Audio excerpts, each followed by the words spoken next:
Hey guys, welcome to Quinn's Tree Farm. Coming to you straight through the power of YouTube, right from Cornville, Maine. Today we're gonna do our first unboxing. Alright, so what is it we're gonna unbox?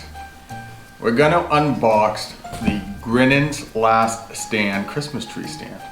Now this is one of those super tough big Christmas tree stands. My father uses it on his big Christmas trees, and this year with the critters, as they're playing with stuff on the table while I do this video, we wanted to have a nice tough Christmas tree stand. I'll leave the link down below where you can get it, and we'll see how easy it is to put together and how it works. Dad swears by them. They are pretty beefy and pretty near guaranteed to make sure that your tree doesn't fall over. Alright, so let's get to it.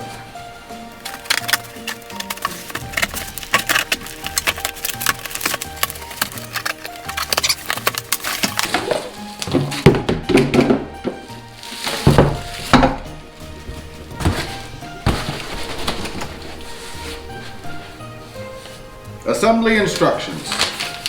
Step 1, 2 bolts. Lay the legs on the floor and line up the bolt holes. Slide the upright over both the legs. We want these sides facing down. Put those over the legs like so. Put both of the bolts in before you tighten. Okay.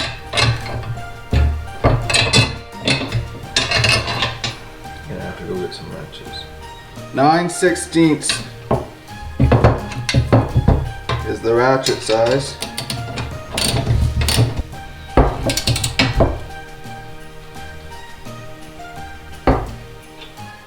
Thread the levelers onto the legs. This is really easy.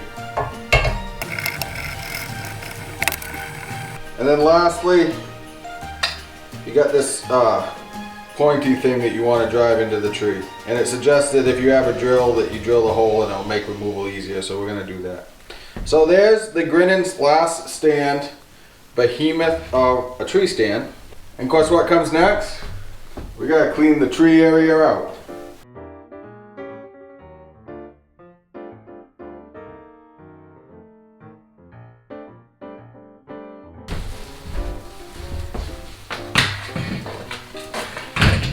Alright, let's go prep the tree. You want to cut a little bit off the butt of the tree. What happens is the sap will seal up the outer layer where the water takes up in the tree, and then it won't drink. And it's imperative for a real Christmas tree to drink water. That's what keeps it fresh and safe. So we just end up taking a little bit off.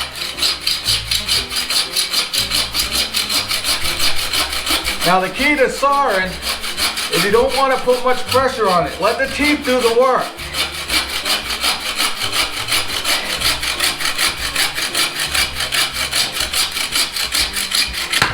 There, just like that.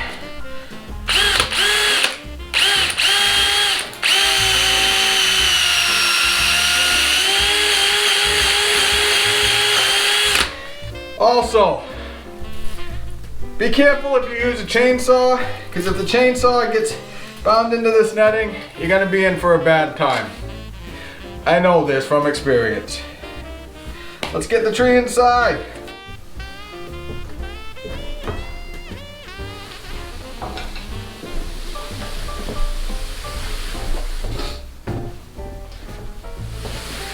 Okay, so we're going to put the spike into that hole we drilled. And we're going to slide this up the side of the tree.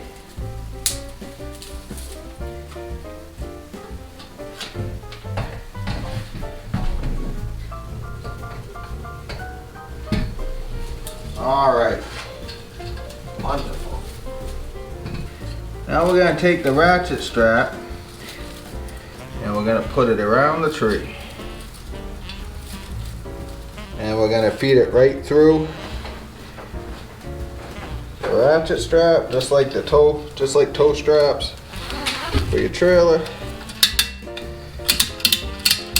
and we'll tighten it up.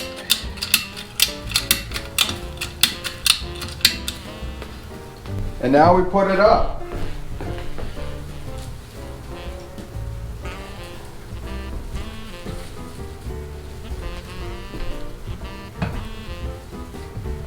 All right. Now it needs to go this way.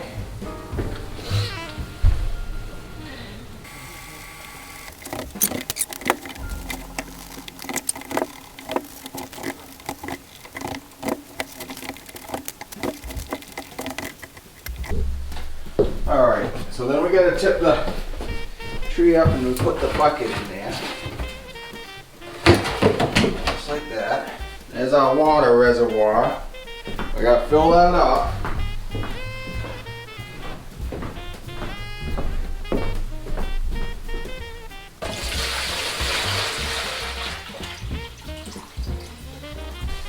All right, while we're waiting for that, I'm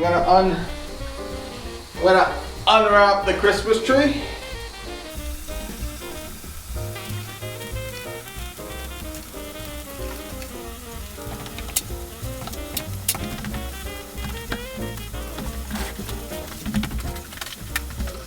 It's a little chilly, not too bad. It's been in the garage for a week, so if this was stiff and if this was outside and had been bound up for a while, it just takes a little while for the heat to kind of get the branches to loosen up.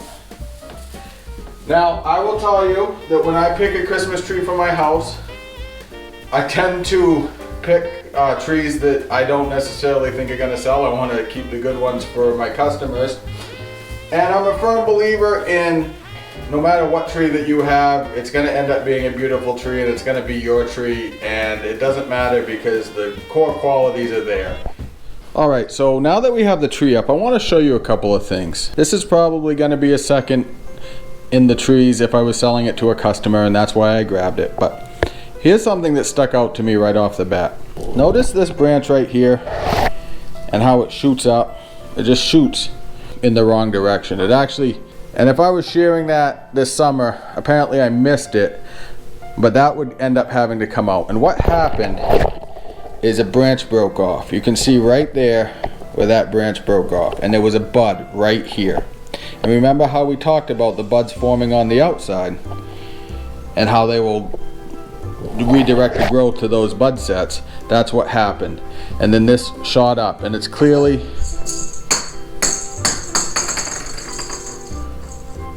cats are going crazy. It's clearly something that would have needed to come out.